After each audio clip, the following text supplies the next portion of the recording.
Yes, people, welcome back to Brendan Pearson Fitness. Today we're going to be running through my Hyrox webinar, which I was meant to actually record live yesterday, which I did last night, but I totally forgot to click record. I recorded the camera footage, but I didn't record the actual screen record footage. So I'm re-recording it today, but we're going to be talking about Hyrox training, programming, how to program your own training, because I understand that having a coach can be an expensive cost for a lot of people, so I wanted to try and provide a free service for people just so they can upgrade their knowledge in terms of how to program based around what sort of athlete they are, what their strengths and weaknesses are, and how to periodize your training leading up to a race, and just a few bits and bobs in between.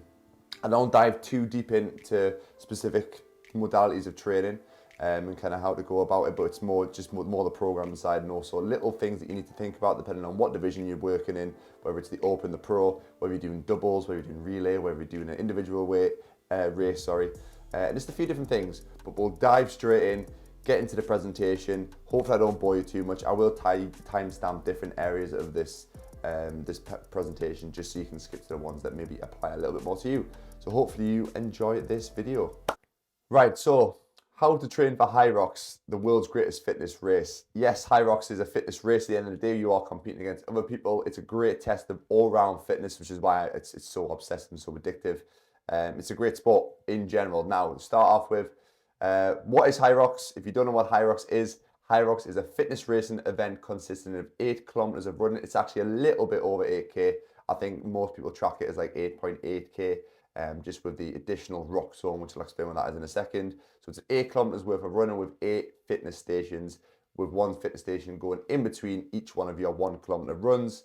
The race is designed to test your overall fitness abilities through a combination of running and 8 stations, which include some strength, some endurance, and cardiovascular fitness. You can see here, this is the layout for the last race that I did, which was in Birmingham. My mouse still works, yeah.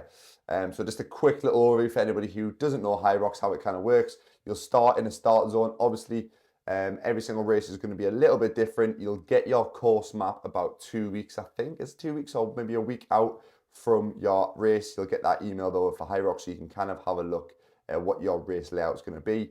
Birmingham was perfect because everything was in order, so all the stations were in order. So 1, 2, 3, 4, 5, 6, 7, 8 at the wall balls to finish. Normally they normally aren't, but I don't know if this is something the Hyrox are trying to do, make all their stations line up nicely.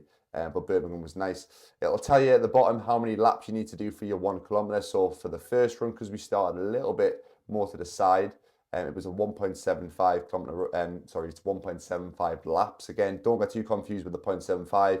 You're still pretty much doing 2 laps on this course, but it's just because we start a little bit further past where the out zone is, so they end up putting 1.75. But it was a two lap course pretty much. So you start here, you do your 1 lap all the way around, and then you've got your 0.75, which we were talking about, going all the way into the end zone, and then you run to your ski erg station. Once you've done your station, you run out. Make sure you run out the out station. You've got water stations and stuff here as well. You run out the out, and then this is when you go into your 2 laps all the way around. Again, specific to Birmingham, it could be 3 laps, it could be 4 at some places, and then you run back in your go to station 2, and then you're going to repeat this until you've done all your stations and you cross the line with the wall balls, celebrate, collapse on the floor, and feel amazing for completing the world's greatest fitness event. But that's what Hyrox is anyway. Obviously there's different divisions, which I'll explain about how the doubles and stuff work and how the relay works in a second, because it works slightly different to an individual. So the competition, as I mentioned, there is 8 fitness stations with 1K of running before it. So we've got a 1K run, then you've got 1,000 meters on a ski erg, 1K run, 50 meter sled push. Again, these weights change depending on which division you're in and whether you're male or female. Sled pull, 50 meters, burpee bro drums, 80 meters of that, 100 meters, 1,000 meters of rowing, 200 meter farmer carry. Again, the weight will change on the farmer's carry as well as the sled pull, which I've got to mention. 100 meters of sandbag lunges. Again, weights will change from category to category. And then wall balls, 100 of them if you're in the male or a woman's pro, 75 if you're in the female division. Men no matter what, do 100. Women's, if you're doing the open or the doubles or the mixed doubles done, if you're just doing the open, you will do 75 wall balls rather than the pro, which is 100. And obviously you've got your kilometer of running in between. So How do you train for Hyrox? It's a new up-and-coming sport, especially in the UK. There's a lot of people wanting to get into it. So I thought I'd dive into how to periodise your training, looking at a few different areas. So what type of athlete are you initially before starting Hyrox? What race are you actually doing? How long do you intend on taking in your race? What's your goal time?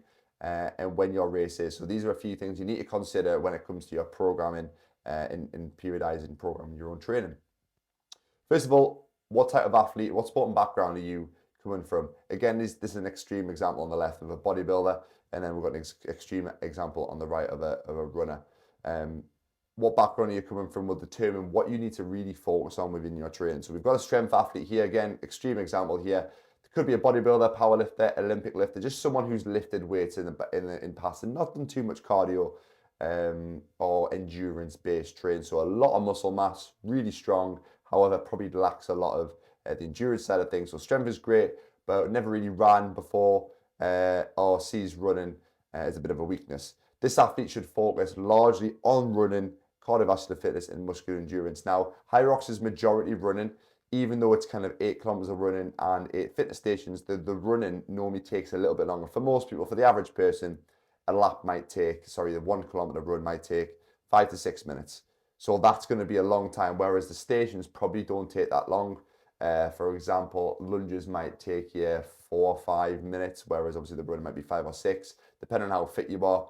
Some of the faster athletes do the runs in 4 minutes, and their lunges only take 3 minutes. So you're always going to be doing a little bit more running, or most of your time might be done running compared to your station work. So if you are this type of athlete, a strength athlete, you probably want to focus on your training 80% towards the running / endurance side of things, and keep your strength work ticking over, working that about 20%. Then we've got the endurance athlete. Again, it could be a runner, triathlete, cross-country skier, cycling, swimming, whatever sort of background you've come from, you're a lot more endurance-based. So you might not have as much muscle mass, but your engine, your ability to endure long bouts of exercise is going to be pretty good. So yeah, a very good engine, lacks strength, and probably technique on certain movements.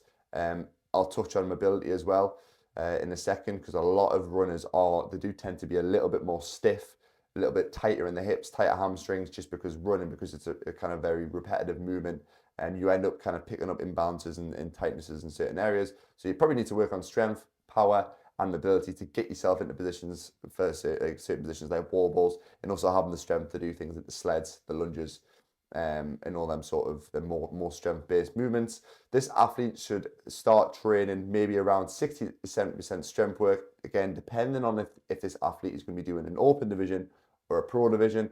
Pro division, the weights are heavier, so there's going to be a little bit more of a need to push that strength base, and then still keeping that running ticking over, that endurance work is 40 to 30%. Note how I've left the percentages a little bit higher on the running endurance side compared to when it was a strength athlete.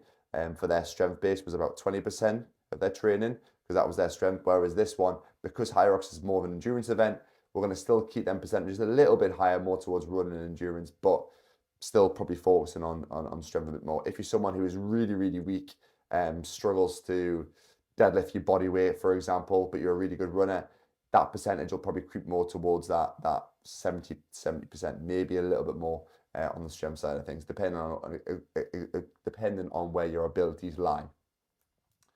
Then we've got somewhere in the middle. So these are athletes that are maybe from a CrossFit background, functional fitness, even sports like rugby, football, Aussie rules. Obviously, there's examples like James Kelly, who's a really good Aussie rules footballer, transferred over to Hyrox really well, because that sport combines a lot of running and a lot of strength endurance sort of thing, sort of movements, or there's an aspect of that. Then you're going to transfer really nicely over to Hyrox. So you're probably looking at more of a 50-50 split with your training. You're just going to focus on the little areas that you're slightly weaker at. So if you're a little bit worse at running, focus on that. If you're a little bit worse at your strength stuff, focus on that. So the athlete will probably start out at about 40% strength work, 60% running endurance, again, because Hyrox is majority going to be that strength endurance side of things. Again, depends on what your strengths and weaknesses are. So this sort of athlete is going to be somewhere in the middle. But the CrossFit, rugby, football, all these athletes do transfer nicely over to the sport because of the background that they've had. So it's a little bit easier for them in terms of adapting over. Next thing you need to consider is what competition you're doing. So obviously you've got a few competitions within Hyrox. So we need to look at being specific with our training towards each one. We've got an open division. So this again is just individual running. You're not going to be getting any rest periods throughout this one. The weights are a little bit lighter compared to the pro division. So the sleds are a little bit lighter, farmers carries lighter, lunges are lighter, and wall balls are a little bit lighter. Plus, if you're a female doing the open division, you're going to be doing a little bit less reps on the wall balls. The emphasis could be more pushed towards that endurance and running side of things because you have the ability to push the runs harder because the stations will have less of an impact on you. Again, it's going to be down to what sort of athlete you are, how strong you are. But if you're someone who's coming from a background, like the example I said before, that you're kind of somewhere in between, that kind of CrossFit background, football background, you probably want to keep on really focused on that endurance and running side of things because you're probably going to have an okay strength base. Less need for strength training, again, depending on the athlete, because the weights are a little bit lighter. You kind of get to a certain threshold of strength within the open race. And if you've got that certain base of strength, you can probably just really push the endurance side of things. Again, I'll not give numbers off the top of my head. But to be fair, if you can like squat close to your body weight for a few reps, deadlift 1.5 times your body weight for a few reps, you're probably okay in the open. But yeah, you still want to have a good base of strength. Changing technique as well. So for example, here we've got the sled pull, we've got the open on the left, and we've got the pro on the right. On the open, when I did it last time, you can see that I'm stepping back and pulling at the same time. You can see how quick my transition is in terms of from pull to the next pull. Whereas with the pro, the weight's heavier, so I'm having to literally step back and almost deadlift the weight. So you can adapt your technique a little bit more. Don't know if anybody's seen Hunter McIntyre in Birmingham doing the open. Doing the double. Sorry, I'll show you this video in a second. He can literally just pull the weight with his upper body. So you have that ability to, if you've got the strength, to use your upper body a bit more in the open on a sled pull, whereas in the pro, you're going to have to deadlift it. Nobody can really muscle the pro weights. Now, I think only I've seen maybe like people like Ricky Gerard, who's kind of muscled it a little bit, top high level CrossFit athletes who are very, very, very strong. So just consider your technique on certain things. Next, we've got the pro division. We've got heavier weights on this one, especially on the sleds. Now, I think they're about 50 kilos heavier on the sled push and sled pull. Lunges are 10 kilos heavier. I know for the male division, anyway, it goes from 20 kilo lunges to 30 kilo lunges. Wall balls are from 6 kilos to 9 kilos for men. From women, it's 4 kilos to 6 kilos. And then you've got the extra 25 reps. So there is a little bit of a change. Farmers carry as well. For the male, it's 24 kilo kettlebells up to a 32 kilos. I can't remember for the women, but I think it's like 16 up to the 24s. So pretty much all the weights that the women are lifting in the pros is the same as what the men lift in the open. So the man on the station is going to be a lot more. Station will affect your running a lot more, especially after those sleds. You're going to feel those quads fill up with lactic acid after those sleds. So making sure that we're working on compromised running as well as focusing on our strength work is going to be a lot more important. Training demands are much higher than the open. There's a lot more fatigue taken from those stations, and also the race is going to take you a little bit longer because obviously the stations are harder. So you might add an extra 5 minutes plus onto your time from whatever you get into the open to the pro, or maybe even 10 minutes for some people. So there's going to be a longer race, especially in the female category, with the heavier weight and with obviously the additional reps. Standard of the competition is probably a lot higher as well because people who are competing in pro are probably at a higher fitness level, wanting to push themselves a little bit. Not to say that the open people don't push themselves. There's some great athletes who stay in the open division. However, the pro division, you're going to see a lot of the pro athletes, people who are transitioning from CrossFit, who are just a lot normally fitter in terms of an all-round athlete, more of that typical hybrid athlete. They've got a lot of strength and they're really good at running at the same time. Again, open division, there's still a lot of really fit athletes, not to put anything away from the open division athletes, but the pro, that's what the Elite 15 is. We work at pro weights. And also, if you go to the World Championships, the weights are going to be pro no matter what. So even if you qualify in the open division, even if you get a podium and qualify for the World Championships, in that open division, when it comes to you competing in the World Championships, for example, this year in Nice, the weights are always going to be pro, no matter what. So that's just something to consider as well. Doubles division, now this is when things change up a little bit. So with the doubles division, you're doing your runs together, you share the stations. So you can split it 1-to-1 work rest ratio. So you're always doing the run, you're always doing your 8K runs together. The stations are the thing that you share. So open division the doubles division is open weights. However, in 2024, they are starting a pro doubles division where the weights will be pro. They're still going to have the open one as well, but they're going to have two different ones. That'll start in 2024. I think Manchester might be the first one that we're starting that. Ability to push the stations more, because you obviously are working one work, one rest. You can share the stations. So yes, for example, your speed on the skiing when you're doing it on your own, if you're doing a solo, might be a 2 minute pace per 500 meters. So you're looking like 4 minutes in total to take. That's how long it takes you to do your ski. Whereas in the doubles, you can probably push that down to like a 145, 140 per 500 meter pace. You can, just because you've got that ability to really push it a bit more because you can rest.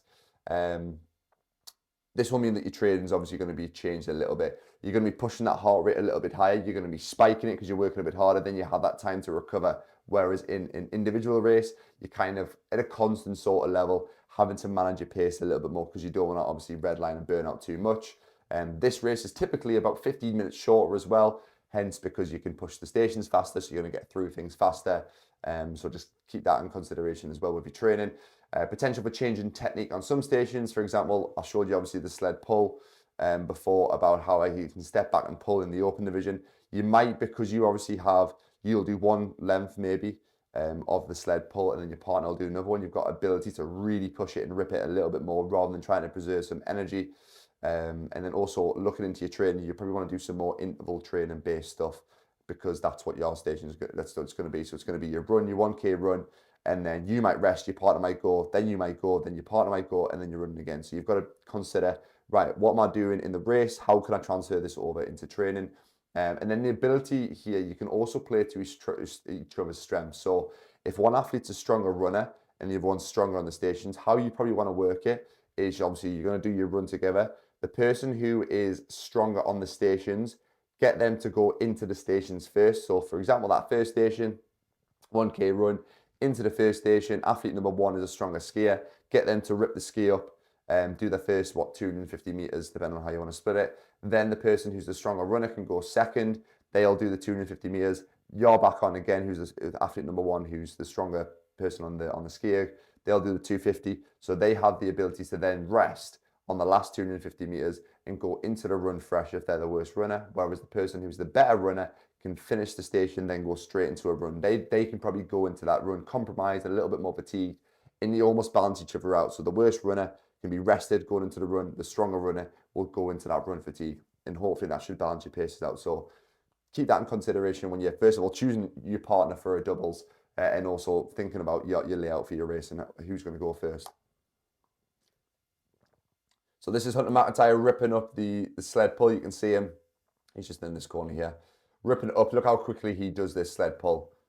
So because he's one, super strong, and also because it's a one work rest ratio, he can probably get away with just ripping things up. So if you're strong upper body wise, maybe try that technique.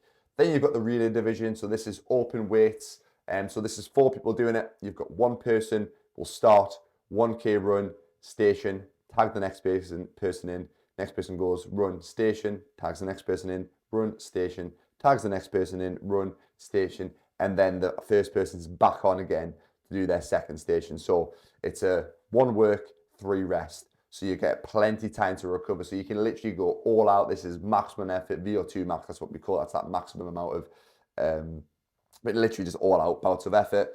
So you can really, really go for it. So within training, you want to be really pushing your training as hard as you can, working lots of speed work on your running, working power work, working literally for probably what will be 8 to 10 minutes, depending on how fast you are, maybe a little bit longer. All out effort, and then giving yourself plenty of recovery so you can then go again. So this is the quickest race in Hyrox. Good bit of fun as well. It's always the last event of the day normally, unless it was like Birmingham when they had a dedicated day to the relay. So it's always that last event, so it's a little bit later on in the evening. So next consideration is going to be, what time are you aiming for? So are you someone who is a podium hunter in that 70 minutes and under mark? Are you someone who is kind of going for a pretty decent time, that 90 to 70 minute mark? Are you someone who's just aiming to complete the race, going from 90 minutes up to 2.5 hours or 3 hours, whatever the longest time it takes to do it? So you've got to consider nutrition, your training, and also just obviously pacing and stuff of the races. So if you are that 70-minute athlete, your carb stores aren't going to really get fully depleted. So I would probably say around that 60 to 70 minute mark is when your carbohydrate stores, your internal carbohydrate stores that we have from our carb loading, that we have in our body anyway, in the liver, in our muscles, they probably won't get fully depleted. They might get close to that point. So fueling might not be as important. I personally do still take an energy gel after the row, so just over halfway through, just because I find that little bit of sugar does give me a little bit of energy. And I know a few other athletes do, but there's a lot of athletes that don't. There's a few athletes that don't even take water. If you watch a lot of the pros who are taking 55 to 60 minutes, they don't really take any fueling. They might chuck some water on them, but they don't really take any water in, or any gels or anything. Some of them do, some of them don't. Can afford to redline it a little bit more in terms of you can push that heart rate a little bit higher, a little bit sooner. So you're kind of working around that threshold zone. For me, I was in the red zone for the entire race, pretty much apart from the row and the farmer's carry when I did my last pro race. So my heart rate, I can sustain that high heart rate if you've trained properly for it for a longer period of time, for the entire race, because the race is limited to that 60 to 70 minute walk, which I'll touch on in a second. If you're someone who's taken longer than that time and you're redlining straight away and you intend on taking 2 hours to do the race, you're probably going to struggle and burn out a little bit sooner. Running speed and high intensity work and training is going to be prioritized rather than really focusing on super long aerobic endurance all the time. Yes, we want to work on that zone 2 slow, steady stuff to build a really solid base, but that's when training periodization comes in. But you can work a lot more on that speed work. Training should be more focused on specific finer details. For example, if you've got a weakness like burpee bro jumps and you need to work on them to knock your time down, knock a minute off your time on burpee bro jumps, which will knock a minute off your time in total, then you want to be a bit more specific with your training rather than just generalizing your training overall. So this is when personalized training can really come into it. So if you're someone who is really pushing for that podium, definitely get a coach or get a really good periodized training program. This athlete can also perform the stations unbroken, maybe excluding the wall balls. So what I mean by unbroken is you can do it without resting. So you can complete 1,000 meters on the ski. You can complete, just get rid of this 1 second. You can complete the sled push, maybe obviously on a sled push in the pro, you might split it up slightly, but you can still complete it within a reasonable amount of time. So some athletes, if you were someone who's a 90-minute plus athlete, you might not be able to complete things unbroken, like the row machine or like lunges or like farmer's carry. So most people who are really pushing for those podiums can do that. Wall balls is an exception because it's the end of the race, and 100 wall balls unbroken is very, very hard. Next, we've got that 70 to 90-minute athlete. May need to consider fueling during the race, again, with it kind of being just out of that sort of 60 to 70-minute zone where you might have depleted all your glycogen stores. So some gels, some water might be something that you want to consider.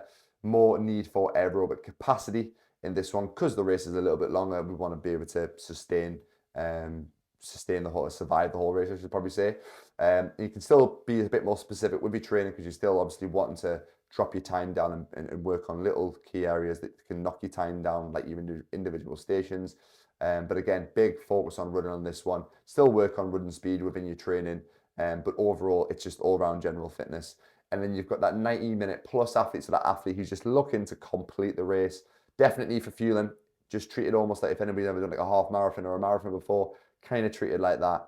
You need to probably fuel every half an hour or so, get some carbs in, get a little swig of water just so you're hydrated as well. It's a shame you can't obviously take like hydration tablets and stuff, electrolytes and stuff during the race, but you can get energy gels that have electrolytes in them. Training will have to be a little bit longer. So if you are someone who is intending on taking 2 hours to do a Hyrox, get used to training for 2 hours in training at least once per week, I would say. So whether it's going for a 2 hour run, whether it's doing some sort of Hyrox simulation, which is 2 hours long, in training, make sure you're preparing for that. Pacing in the race is key. I'd maybe probably recommend someone to do a negative split with their Hyrox if you're taking 2 hours to do a race. Start off steady and build and increase as you go through, just so we don't burn out, especially if it's your first time doing a Hyrox. Rather than trying to blast it too quickly, too soon and burning out, you'd rather start off slow and build up. Like I said, especially if it is your first one. But again, practice this in training. And then programming-wise, managing an increase in cross. So using things like cross-training. So cross-training is not just using running, but using things like the bike, ski, row, cross-trainer, swimming, different modalities of endurance training to get your volume in. So you're not fatiguing your joints or fatiguing your body too much. and putting a lot of stress on your joints and your body, because trying to run for 2 hours every single day that you train is going to be quite tough. So using different modalities of training is going to be a good effective way of increasing that volume and increasing your capacity to withstand a Hyrox race. This athlete may need to build up their ability to complete stations fully as well. So build up that capacity to even just complete 100 wall balls, even just complete 80 meters of burpee row jumps, because that will be quite tough for some people. So just consider this when you're training.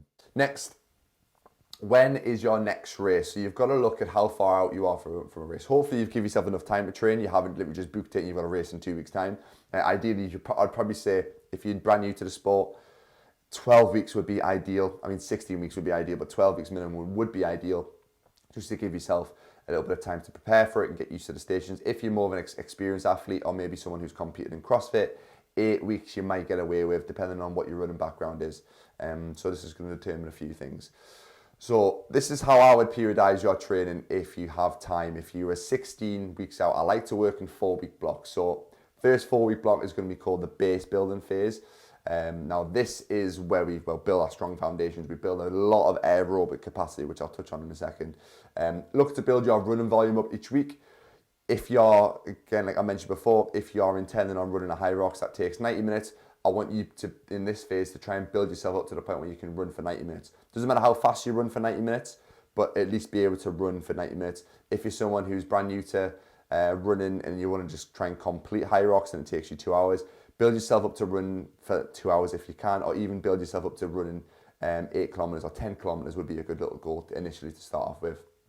Obviously using things like the ski ergs, bike erg, row erg, whatever you've got access to, assault bikes, to help increase that volume. But if you are someone who is wanting to build their running volume up, ideally you want to stick to that no more than 10% increase per week, just to minimize any sort of injury risks like tendinopathies or any sort of ligament damage or anything just from overuse and overtraining. You don't want to push things too soon.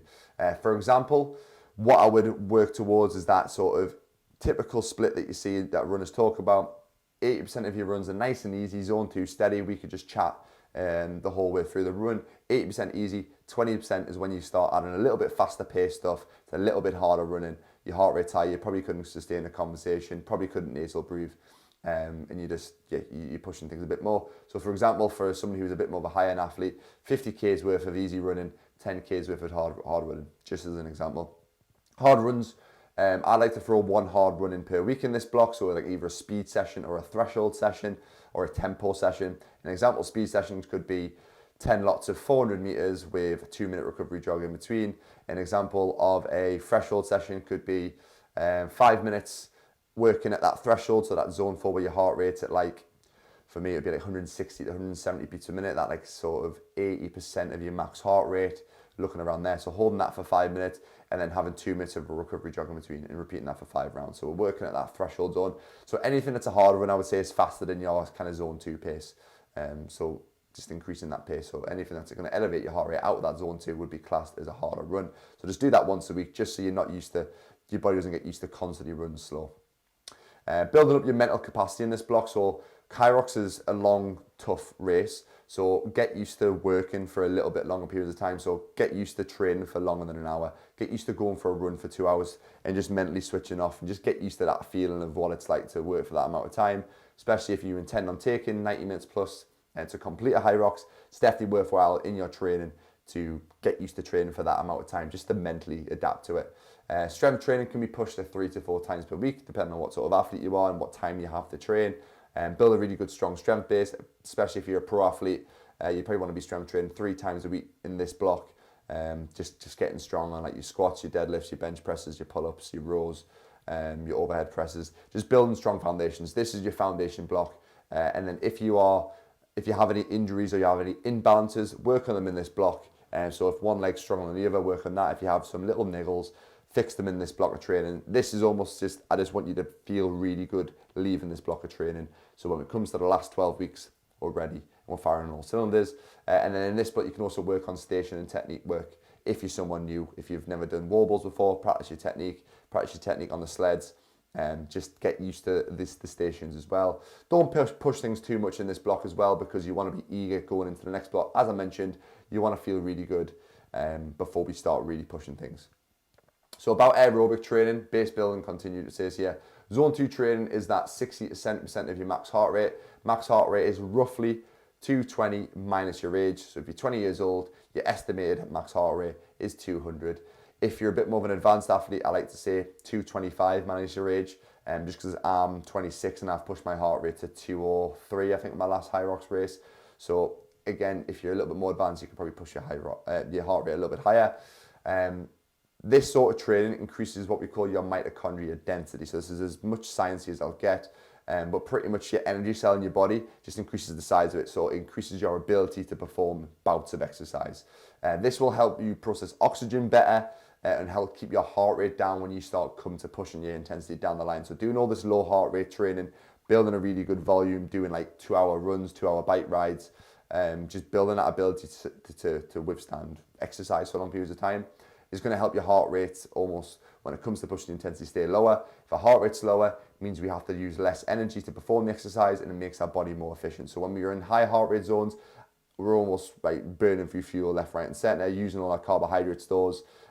Almost see this as like building up imagine you've got a tank of diesel, with just making that tank of diesel even bigger. So then when it comes to really needing to put that foot down and push it, we've got that big energy stores there, so we can sustain that for a little bit longer. And just creating a more efficient athlete in general. Hence why this block's so important. Utilize things like heart rate monitors. So I use a MyZone to track my heart rate when I'm running. If you don't have a heart rate monitor, Apple Watches and stuff and Garmin's are okay, but ideally a chest strap's the best way to track your heart rate. But if you don't have any of them things, if you're doing like a run, for example, you should be able to chit chat away for like 5-10 minutes with your partner, whoever you're running with, without any sort of issue. So that's a good indicator of how you know that you're in that sort of zone 2 pace. It's easy to want to push things in this sort of zone, this sort of pacing that you're doing, this block of training. Just trust the process and you'll thank yourself down the line for doing all this boring zone 2 sort of stuff. Cross training, again, as I mentioned, really important, just to manage your volume. So using things like bikes and ski ergs and rows and stuff like that can be a great tool of increasing your volume and getting some good zone 2 work in. The next block is going to be your preparation phase. So this is that 12-week out mark onwards for 4 weeks. And this is when we start adding a little bit more in volume and a little bit more intensity, more sort of threshold work rather than zone 2 work. So we're pushing that heart rate a little bit higher rather than literally just sitting in zone 2. So we're trying to get maybe 2 hard days per week, so hard training sessions per week. Could be on a Tuesday and it could be on a Saturday. So these could be like a little bit more like intense run sessions, like a hard run session, maybe adding some Hyrox specific station work in, potentially adding in some compromise erg work. So when I say compromise means you're going into it fatigued. So for example here, I've said ski erg into some burpee pro jump. So just getting used to going into certain stations already fatigued rather than doing them fresh. So just working a bit harder. Potential for double days if you've got time to do it. So strength workout in the morning, 6 hours later, you go and do a hard running session.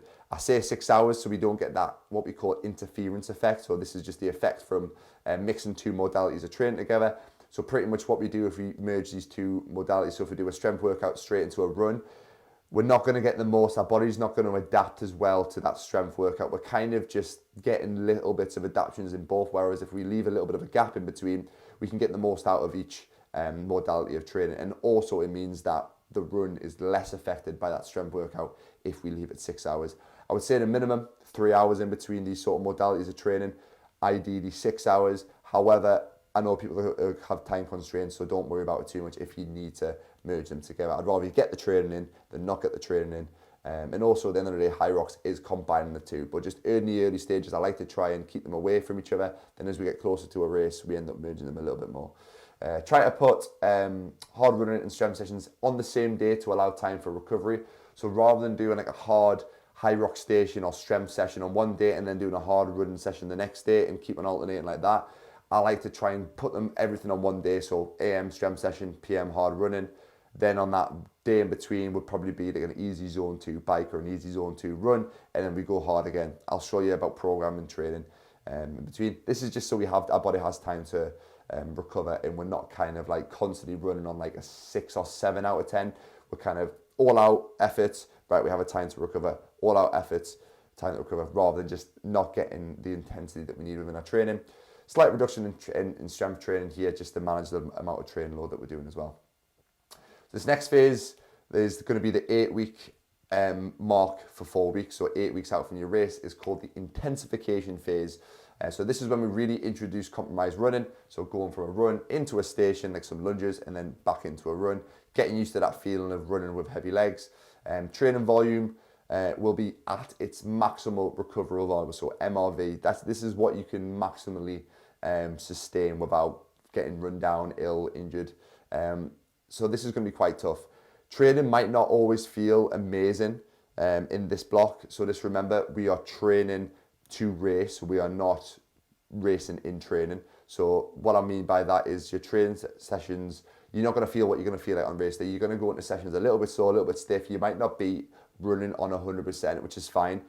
So the reason we're doing this is it's called what we call super compensation. So we're almost overloading our body, so then we can take a step back in the next block of training in all this sort of volume and extra stimulus that our body has. We're going to soak that all up, and then once we're rested, recovered, we've peaked on race day, we're going to be firing all cylinders and be able to push our body a little bit more than we ever have before.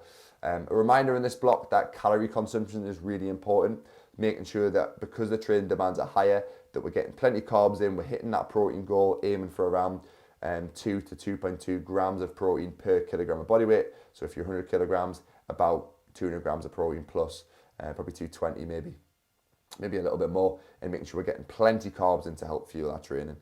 Strength training might drop down to like twice per week, maybe once if you're already quite a strong athlete. And what I like to do in this block is take out anything that's got a lot of eccentric focus, so like back squats, front squats, RDLs. I take them out and replace those squats, for example. I'll replace them with box squats.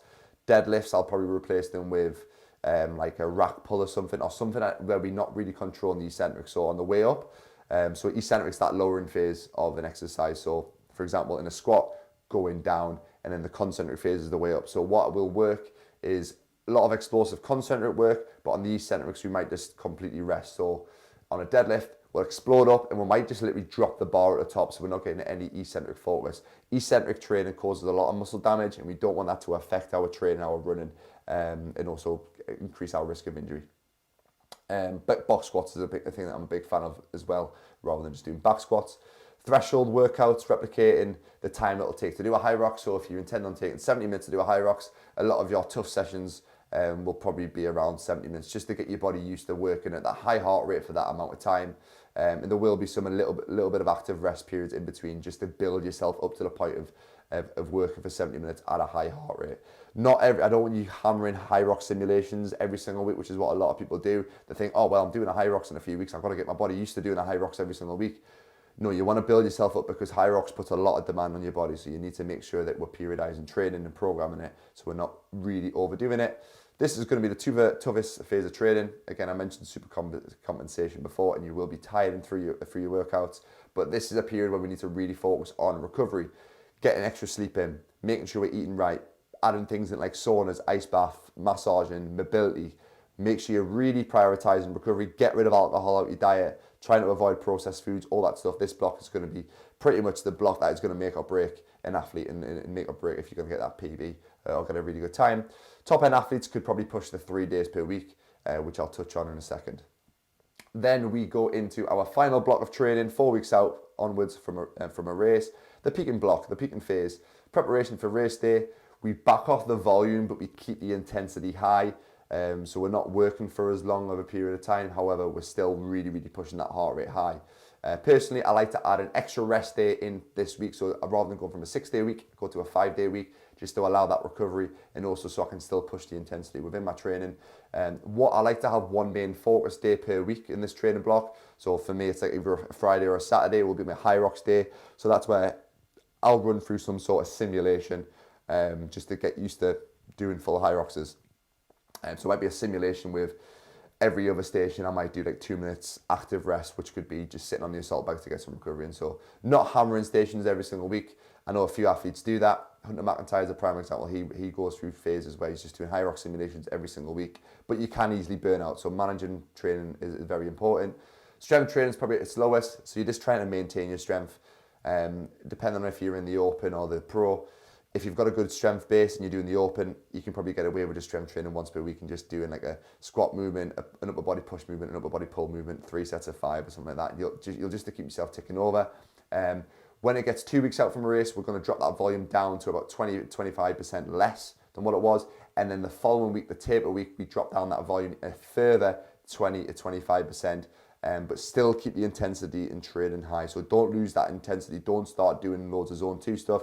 Still be working at race pace with your workouts. Just drop the volume so we can manage that volume, soak up all the work that we've done. So then it comes to race day, we're fresh, we're feeling good. Biggest mistake I made when I did my Malaga race was overtraining, still keeping the volume high and just not feeling 100% on race day. So race day is your priority. Once taper week hits, all the hard work's done. Just tick the boxes. If you've got a program, it should be laid out perfectly for you so you do peak right. But all the hard work's done when it hits that taper week. And I'll cover taper week closer for all my clients, closer to Glasgow, where a lot of the Manchester probably as well, which a lot of my clients are doing. How to train if you're limited on time.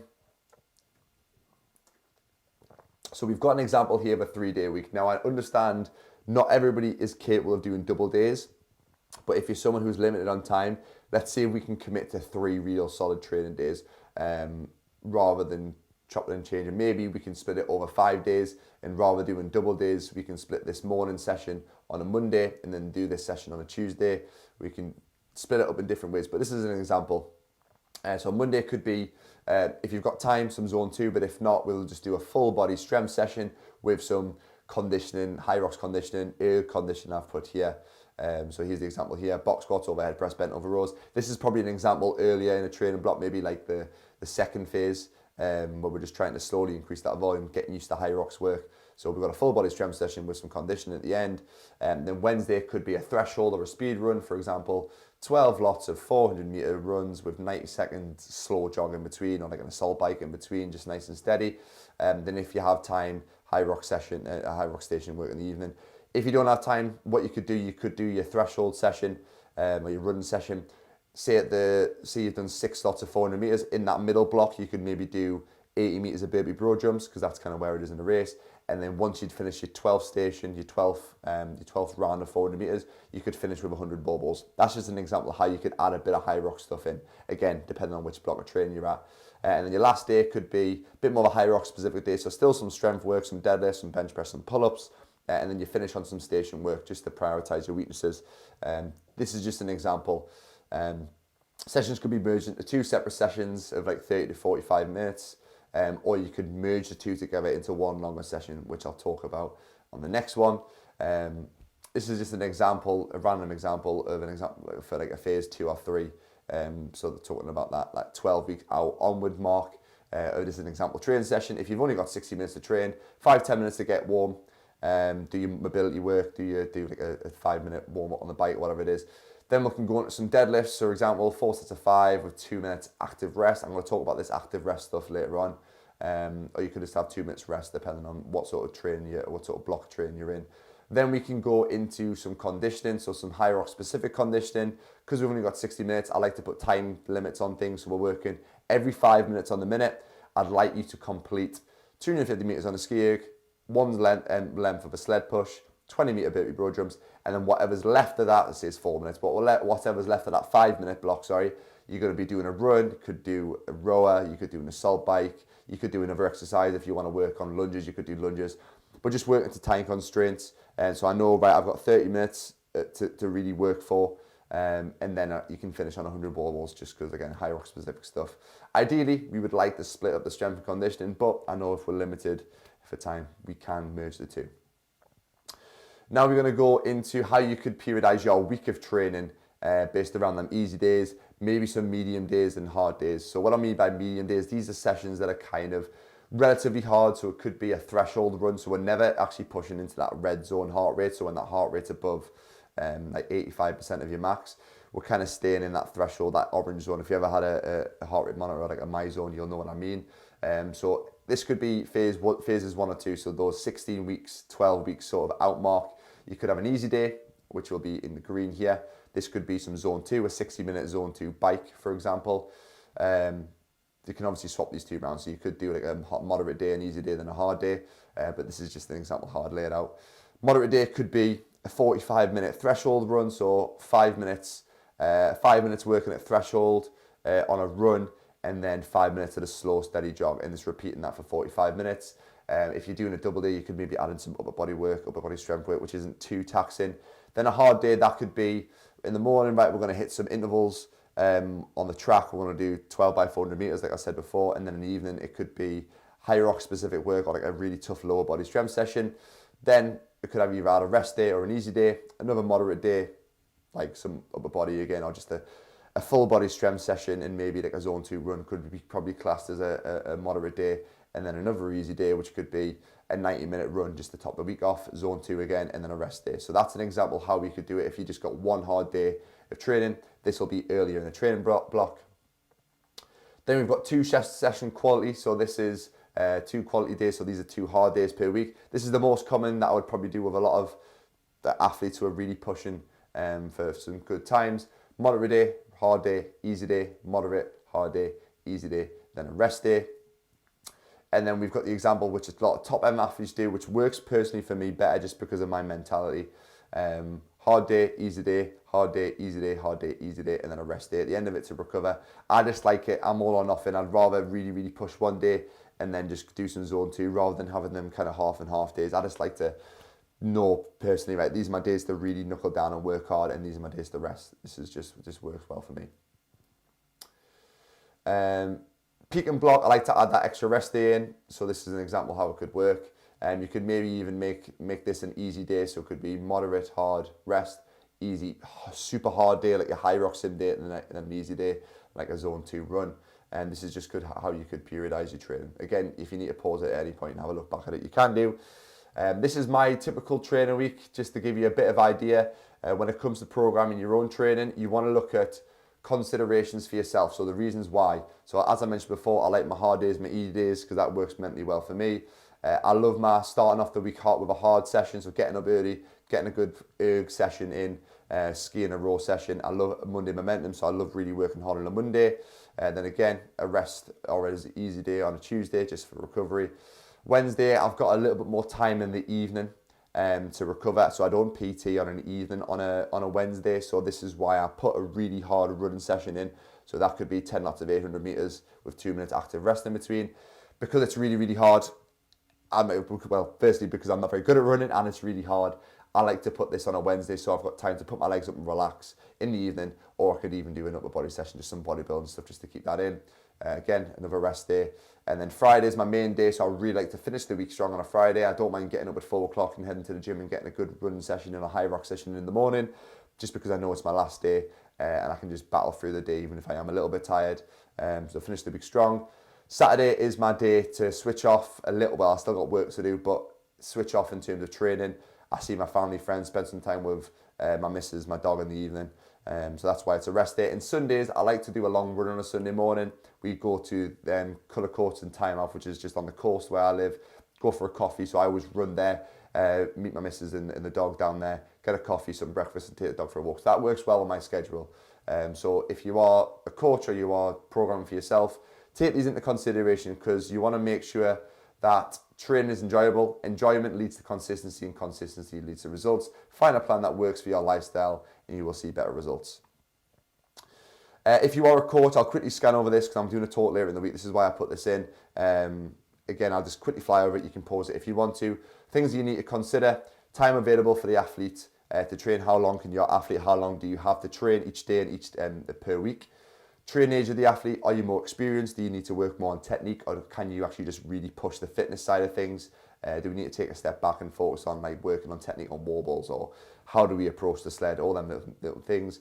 Past injuries: if you're someone who's had a lot of injuries like myself in my knees, my ankles, I can't really push my running volume the same. Also, if you're a heavier athlete, if you're someone who's 90 kg plus, you probably can't run 100k a week because it's going to be a lot of impact on your joints. So do we need to cross train? Do we need to add in bikes and stuff in between instead? The mental capacity of the athlete: so does that athlete have the ability to really push, or do we need to kind of get a lot more volume in and just increase their ability to work up to a Hyrox intensity? The mentality of the athlete, as I mentioned: are they all or nothing, or are they someone who can do them moderate days? Nutrition is important. Hydration is going to be really important. I'm going to do a presentation talking about nutrition later on, so I'll save it for that. But make sure we're getting enough calories in, adding in supplements, for example, beta-alanine, is a lactic acid buffer. Again, I'll not go too much into it now, but I'm going to do a nutrition-based one later on. Recovery as well, making sure we're prioritising sleep, adding in saunas, ice baths, mobility work, etc. Just to make sure that we are recovering as much as possible. Quick scan over, because I've actually got a client in 5 minutes. Quickly scan over this. So Chris Hinshaw is an aerobic conditioning coach who's worked with like Matt Fraser. He's met with some top CrossFit athletes. Something that I'm adding into my own training. The active recovery theory. So rather, because Hyrox is a continuous sport, rather than doing an exercise then resting for a minute and then doing an exercise then resting for a minute, adding in some active recovery. So getting used to our body working. While still working while fatigued, but almost recovering while fatigued. This is going to transfer over really nicely to our compromised running. So getting used to doing, say, rather than just trying to do 100 wall balls unbroken, if you can't do them unbroken, let's just start off, let's get 20 unbroken, and then we're going to have a minute rest, but in that rest period, we're going to do some bodyweight squats, or we're going to do on the assault bike.